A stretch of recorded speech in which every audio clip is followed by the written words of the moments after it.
Commenting on the many investments made by Burnham, which the country is still building on, Alexander, during an interview with his newscast, pointed to the recently held Agri-Investment Forum as one which showcased the former president's policy of feeding the nation. He posited that while the recent forum focused on private sector and foreign investors, which explored how the small man could have been involved in the agricultural ventures, which could evolve to trade beyond Guyana and make the country the breadbasket of the Caribbean. If one looks back, one could see Burnham's policy of feeding the nation, except that this conference largely focused on the private sector, on foreign investors, but Burnham focused on bottom up, how the small man could be involved in agriculture and how that could evolve to trade beyond Guyana, making Guyana the food basket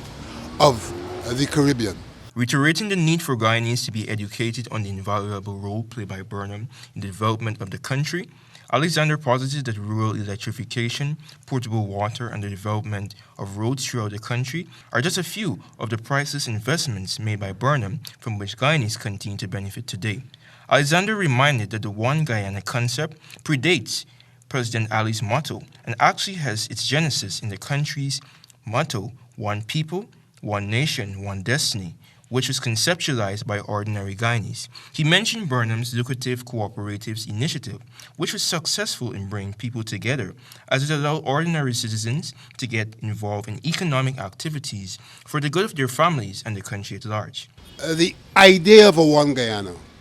predates this touting of One Guyana, which has not been explained to us and which we've not seen being instituted. Alexander called on Guyanese as they celebrate the nation's 56th independence anniversary to observe closely the conduct of national affairs, to ensure that it enhances the lives of all Guyanese and not a selective few, and to ensure it doesn't provide for a sellout of the country's resources to foreign investors. We're not saying no against foreign investors, but the framework within which you must operate must be a framework that doesn't give a sector or a section of people domination, but provides an opportunity for all of our people to have a good